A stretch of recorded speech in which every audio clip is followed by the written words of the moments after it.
Bonsoir Guillaume Pelletier, Bonsoir. Vous êtes secrétaire national de l'UMP, chargé des études d'opinion et des sondages, évidemment un des animateurs de la droite forte. Olivier Faure, député de Seine-et-Marne, secrétaire national UPS à la communication. On va parler du mariage gay, on va parler du retour à la une de l'agenda social. Mais d'abord, pourquoi le droit de vote des étrangers revient-il à la une ? Pourquoi aujourd'hui, alors qu'on parle du mariage pour tous? Est-ce que ça ne brouille pas le message? Il paraît que l'Élysée est furieux. Je m'adresse à Olivier Faure, proche de Jean-Marc Ayrault. Proche de François Hollande aussi. Alors, je ne sais pas s'il faut que je sois partagé aussi dans ma réponse. Non, je crois que les choses sont bien plus simples. En fait, tout simplement, on a un agenda que rien ne peut brouiller. Je crois que tout le monde a bien pris conscience que ce soir, nous avions entamé le débat sur le mariage pour tous.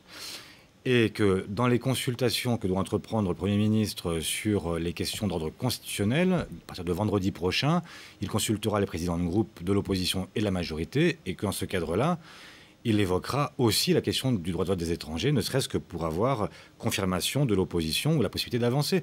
Voilà. Et comment comprendrait-on, à l'inverse, qu'il ne pose pas cette question-là, alors qu'on sait que c'est une des questions qui sont posées parce qu'elle suppose 3/5 des votes au Parlement. Pas de nouvelle initiative sûre. Non, il n'y a pas de nouvelle initiative. Non, pas d'initiative. Non, mais devant... il y a derrière tout ça une stratégie de communication. Devant l'échec complet sur les questions économiques et sociales du gouvernement Hollande-Ayrault, il y a une fuite en avant sur toutes les questions sociétales. Le mariage et l'adoption, aujourd'hui, demain, la PMA et la gestation pour autrui, après-demain, le droit de vote des étrangers. C'est ça l'obsession socialiste, c'était pour masquer l'incompétence économique et l'inefficacité politique du gouvernement socialiste. Je sais pas, j'ai l'impression que pendant 5 ans, vous avez dû oublier de masquer beaucoup de choses alors. Mais c'était... Sur quoi, par exemple? Je ne sais pas. Mais vous réfléchirez. Simplement, je vois pas... Moi, je n'arrive pas à comprendre cette façon de diviser en deux les êtres humains.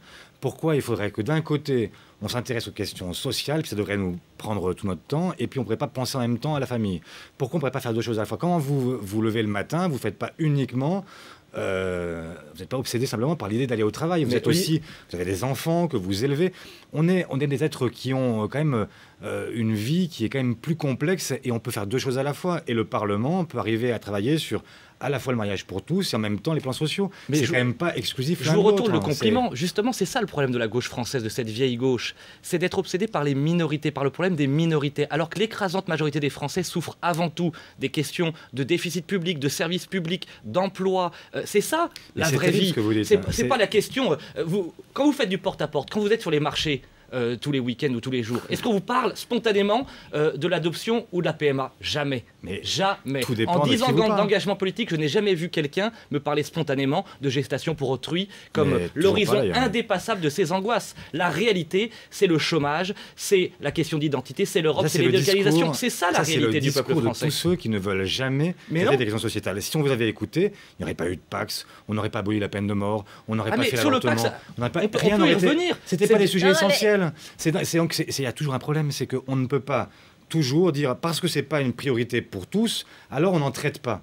Si, effectivement, et même les questions des minorités en soi, c'est une question importante. Je suis très étonné, Olivier Faure, que vous puissiez comparer la peine de mort, qui était un enjeu civilisationnel, mais il y avait très peu et de gens l'honneur concernés. De la France, très peu de gens concernés. Si on devait à chaque fois se poser la question de savoir qui est concerné, là aussi c'est un problème de civilisation.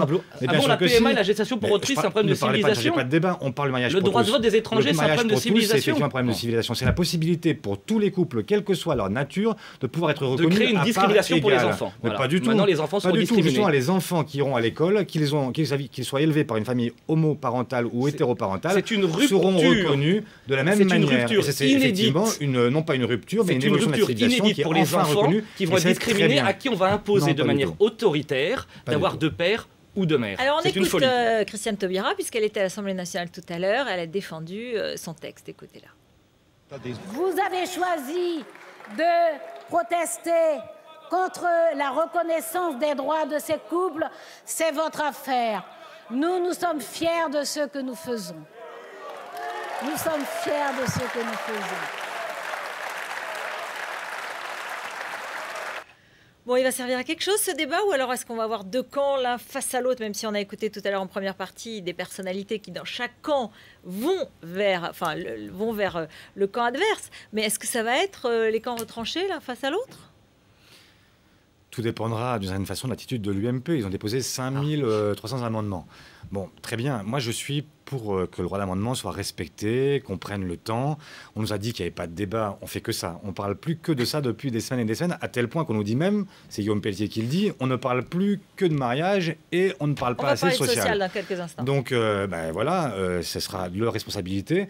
Soit ils nous disent qu'ils veulent jeter un écran de fumée sur les questions qui sont les questions importantes qui les intéressent, et dans ces cas-là, ils arrêteront très vite de débattre, soit ils nous entraîneront sur 3 semaines, 4 semaines, on a tout notre temps, on verra, et puis c'est à vous de dire. Guillaume Pelletier ? Non, je dénonçais la succession obsessionnelle des questions sociétales. Sur la question particulière du du projet de loi déposé cet après-midi, c'est-à-dire le mariage et l'adoption, les conséquences sont si lourdes pour les familles et tout particulièrement pour les enfants qu'à l'évidence, moi je souscris pleinement à ce qu'ont dit à la fois Jean-François Copé, Henri Guénaud ou l'UDI Jean-Christophe Fromentin, c'est la nécessité d'un grand débat, pas simplement 15 jours à l'Assemblée nationale, mais ce débat mérite d'être porté par le peuple français. Moi je suis à 1000% pour un référendum. À l'évidence, sur un sujet aussi lourd de conséquences, c'est le peuple souverain qui doit trancher.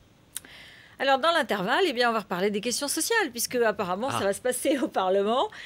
Aujourd'hui, il y avait un défilé de syndicalistes dans les rues de Paris. On va écouter l'un d'entre eux, le secrétaire CGT Goodyear Amiens-Nord. Ils sont allés avec d'autres vers le ministère des Affaires sociales et du Travail. Il s'appelle Michael. On nous dit que ce sera retransmis directement au ministre lui-même. On n'y croit absolument pas. Donc de toute façon, on reviendra le temps qu'il faudra, mais certainement plus dans les mêmes conditions. On sera certainement plus dans des conditions de dialogue, mais d'affrontement. Il n'y a pas de garantie de toute façon. On nous dit simplement que le texte sera transmis. Ça fait la 2e fois qu'on nous dit la même chose. On a franchement le sentiment que le gouvernement se fout de notre gueule. Alors Renault, PSA, Goodyear, Virgin, Fralib, enfin voilà, il y a beaucoup de choses sur le bureau. Qu'est-ce que vous allez faire ? Mais c'est pas qu'est-ce que vous allez faire, c'est qu'est-ce que vous faites depuis 8 mois. Parce que on dit l'agenda social va revenir, il va se réimposer, mais il ne nous a jamais quittés en réalité.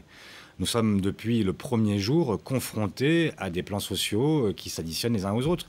Et donc qu'est-ce qu'on fait ? On fait la Banque publique d'investissement, on fait le crédit compétitivité, on fait la négociation sociale qui aboutit sur la sécurisation des parcours professionnels, on fait les emplois d'avenir, on fait les contrats de génération, on fait aussi ce que fait le ministre du redressement productif, c'est-à-dire du sur-mesure, plan social après plan social, et ce sont 46 000 emplois qui ont été préservés depuis 8 mois dans les entreprises aussi diverses que l'or, etc. Quand on a cherché à chaque fois des repreneurs avec le soutien de l'État, etc., pour permettre la transition et faire en sorte que ces entreprises ne déposent pas leur bilan ou n'aboutissent pas des plans sociaux qui sont destructeurs.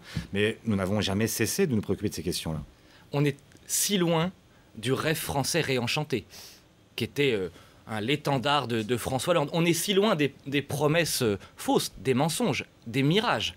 C'était pas le rêve français, c'était le mirage français, François Hollande. Et en fin de compte, tous les salariés français aujourd'hui sont des pigeons, c'est-à-dire les dindons de la farce du gouvernement socialiste, qui depuis des mois et des mois, dans la droite ligne de cette campagne présidentielle, n'a pas compris les vrais enjeux. C'est-à-dire qu'on a une vieille gauche qui continue à croire, au nom de la social-démocratie, qu'une succession de réformettes va permettre de révolutionner le pacte économique et social. On est dans ce grand mensonge adressé aux salariés de Fralib, de Virgin ou de Florange, qui est de leur dire on va pouvoir sécuriser pour l'éternité vos emplois, comme si le conservatisme et l'immobilisme dans le domaine économique étaient l'avenir de la France. Eh bien, c'est tout le contraire. Nous prenons à l'UMP une véritable révolution dans ce domaine, c'est-à-dire libérer profondément le temps de travail. Il faut, par exemple, évidemment, passer la semaine des 40 heures. Il faut supprimer les seuils sociaux. Il faut plus de justice en imposant, par exemple, que 10% des bénéfices des entreprises soient redistribués aux salariés. Il faut réhabiliter l'idée de frontières européennes et de protectionnisme européen. Il y a plein de sujets qui ne sont pas sur la table, et tant qu'on n'aura pas le courage de les aborder, alors oui, il y aura des milliers d'emplois sacrifiés. Chez vous, Guillaume Pelletier, c'est pas du courage, c'est du culot. Vous avez un culot monstrueux, c'est ce qui fait votre force. Vous avez la droite forte, c'est la droite du culot. On dit tout et n'importe quoi, on ose tout. Alors voilà, on dit n'importe quoi. Mais on dit voilà, ce qu'il vous faut en fait, c'est le code du travail. Vous voyez, déchiquetez-le et vous irez mieux. Mais franchement, est-ce que vous croyez que les gens qui tel qu'il est en France, vous croyez vraiment que les gens qui défilaient aujourd'hui devant le ministère du Travail demandaient ce que vous demandez vous? Est-ce que vous pensez qu'une seule seconde, vos préconisations soient celles que les salariés du monde de l'entreprise souhaitent et adhèrent à votre projet? Olivier Faure, une seule je vais seconde. vous rassurer tout de suite. Moi, Je me sens le porte-parole des travailleurs majoritaires et pas d'une minorité syndicale qui a encore intimidé la CGT d'accord. à Aulnay. Regardez ce qu'a dénoncé sur cette antenne ce matin le patron de la CFDT, qui a dénoncé les intimidations d'une minorité syndicale qui empêche les non-grévistes de travailler. Alors attendez, on ne va pas changer de sujet, finissons là-dessus. Moi, ce que je vous dis, c'est que vous parlez de réformette, mais honnêtement, le contrat, enfin le crédit d'impôt, 20 milliards. La négociation sociale qui vient d'aboutir la sécurisation de l'emploi, sur la sécurisation de l'emploi, que tout le monde a salué comme un pas historique dans ce domaine, un accord comme on en avait eu depuis 35 ans. Et ce qu'on fait en ce moment sur la Banque publique d'investissement, ce qu'on mais dans le prolongement de ce qui avait été fait. Mais vous savez, moi je vais être juste. Alors, attendez, moi je suis totalement cohérent. Mais non, je suis totalement cohérent. D'ailleurs, on n'est pas très cohérent. Si, l'accord. Ce que je vais vous dire, laissez-moi vous répondre. Oui, mais non, l'accord entreprise salarié, je l'ai salué comme étant une bonne nouvelle, mais largement insuffisante. De la même façon que dans le précédent quinquennat, compte tenu de la crise, nous n'avions pas été assez loin. Et je le répète, sur l'idée de frontières, de seuils sociaux, de code du travail, de temps du travail. Il faut que nous disions la vérité aux Français. Il va falloir travailler plus si on veut s'en sortir pour être compétitif. Ça veut dire évidemment. Que si vous aviez été parlementaire, l'accord, vous n'auriez pas transposé, vous auriez décidé de faire beaucoup plus loin, et vous auriez finalement détricoté un accord qui était convenu entre patronat et J'aurais voté parce que c'était une bonne nouvelle, mais il fallait aller beaucoup plus loin. Voilà, on en reparlera quand il arrivera au Parlement. Je suis sûre qu'il y aura des... Il sera sans doute détricoté par les socialistes eux-mêmes. Il y aura de quoi faire, effectivement, ce sera une des questions. Merci beaucoup, Olivier Faure. Je précise que vous nous avez confirmé qu'il n'y aurait pas d'initiative particulière sur le droit de vote des étrangers. C'est ce que j'ai entendu ce soir.